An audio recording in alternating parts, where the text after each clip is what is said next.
গোপন সংবাদের ভিত্তিতে জানা যায় সুন্দরবনের দুর্ধর্ষ ডাকাত করিমছড়ি বাহিনী সদস্যরা সুন্দরবনের সেলা নদী সংলগ্ন মূর্তির খাল ও দুইবের খাল এলাকায় অবস্থান করছে।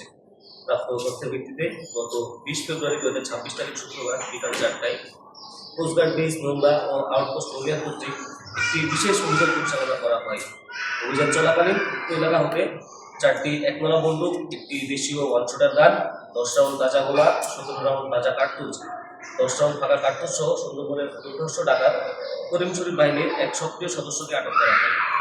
আটককৃত ডাকাত বাদশা শেখ বাগেরহাট জেলার রামপাল থানার বাসিন্দা। প্রাথমিক জিজ্ঞাসাবাদে জানা যায় সে দীর্ঘদিন করিমছড়ি বাহিনীর সঙ্গে ডাকাতি, ডাকাত দলকে অস্ত্র, গোলাবারুদ ও রসদ সরবরাহের মাধ্যমে সহযোগিতা করে আসছে।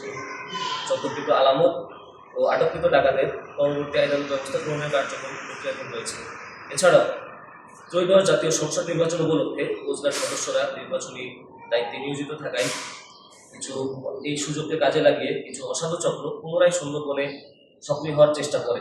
তবে সুন্দরবনকে দোষমুক্ত করার দৃঢ় সংকল্পে ইতিমধ্যে কোস্টগার্ড বিশেষ অভিযান আরম্ভ করেছে। উক্ত অভিযানের প্রেক্ষিতে সুন্দরবনে ডাকাত করিমছড়ি বাহিনীর 5টি আস্তানা ইতিমধ্যে ধ্বংস করা হয়েছে। আমরা দর্শকদের উদ্দেশ্যে বলতে চাই, সুন্দরবনকে দোষমুক্ত রাখতে কোস্টগার্ডের এই ধরনের অভিযান ভবিষ্যতেও অব্যাহত থাকবে।